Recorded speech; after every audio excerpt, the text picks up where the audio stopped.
She came here because she wanted a better life for us. She wanted better education for us. She wanted for us to have a better future.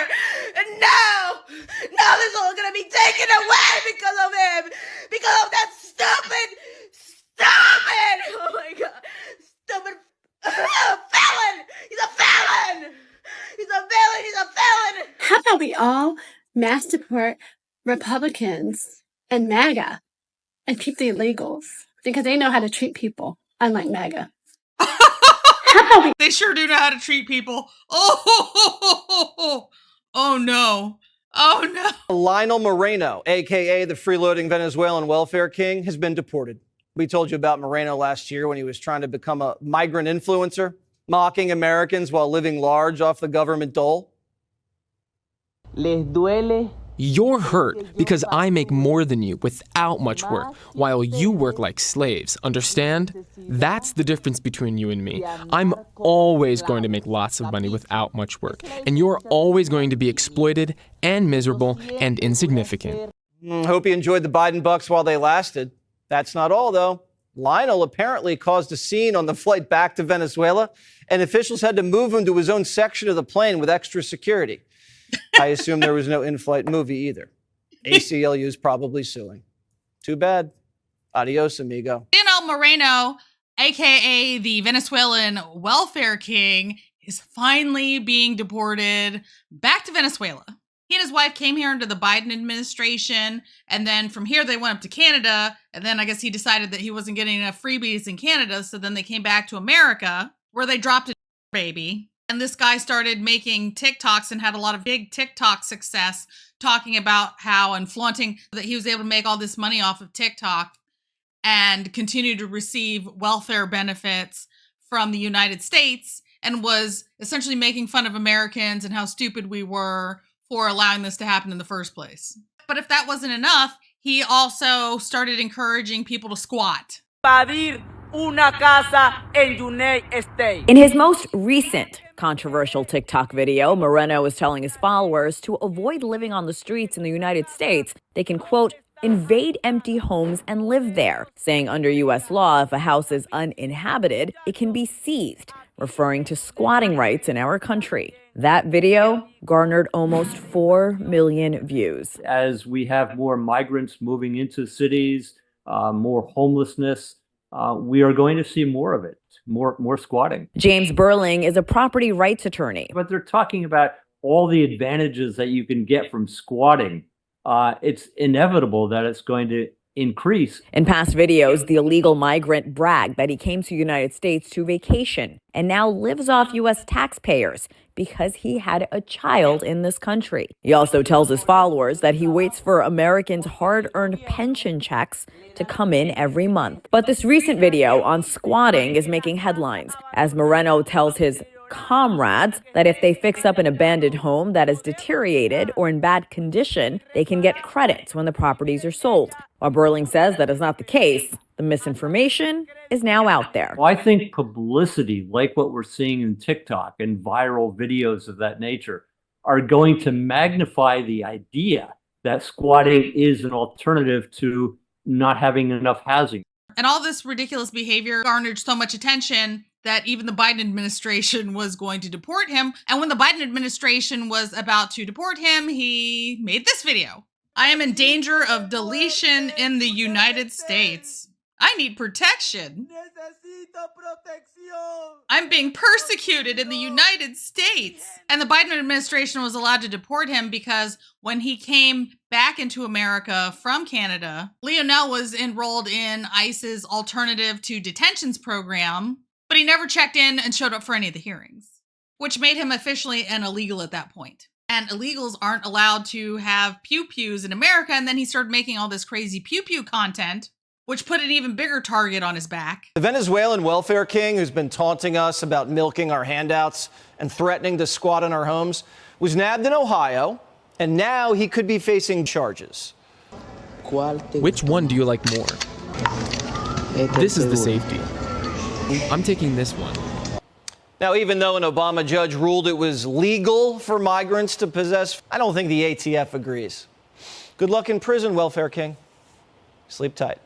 But the Biden administration, being as weak as it was, just let him stay, even though he was supposed to be deported, because Venezuela said that they weren't going to take back any of their citizens. Well, I think we all know what happened. Trump was elected, and Trump said, hey, Venezuela, I think you will take your people back. And Venezuela said, yeah, you know what, Trump? I think we will take our people back. And afuera him right out of here. Afuera. Ministerio de las Mujeres y Género y Diversidad. Afuera. Ministerio de Obras Públicas. Afuera. Nah. Hey. Goodbye. Couldn't happen to a nicer guy. He did the FAing. Now it's time for the FOing. Betcha some of those Venezuelans that watched him flash all that cash are going to want him to share the wealth. Hope he saved his money. Ooh. So, there he is. You guys have him back. Congratulations, Venezuela. We have returned your best and brightest. Isn't it funny how Democrats only seem to care about the border now that it's finally closed? The Senate Judiciary Committee actually tweeted out that these deportations aren't what this country stands for and that Trump is not actually deporting the worst of the worst. Okay, so 3 things on that. First, is this not exactly what we voted for? Second, they want to make it seem like Trump is deporting tots from their cribs. Meanwhile, the photos that they used in their own post are of men, grown men, military-aged men, and not a single example of one of these innocent people that they're talking about. Also, none of them are innocent. If you are in this country illegally, you are a criminal. But third, the chair of this committee is Dick Durbin, and I decided to take a look at his feed, where he's having an absolute meltdown over illegals getting deported. So I decided to search Laken Riley's name. And what do you know? The only time that he mentioned her name was to oppose the Laken Riley Act, which, was only signed into effect to save Americans from the same fate. So he doesn't care about people or Americans. Turns out he's really just a dick. Now they have pledged to carry out the largest deportation, a mass deportation in American history. Imagine what that would look like and what that would be. So in this clip, Kamala is decrying the idea of a mass deportation plan. And for many people, the idea of mass deportation sounds callous and unfeeling and may appear to be not representative of the generosity of Americans. Now, from my perspective, America is the most generous country by far. So to get people to the point where they are okay with mass deportation means something has fallen through the cracks. And the thing that has fallen through the cracks is the consent of the people. I remember when Hurricane Katrina hit in 2005, many people were displaced.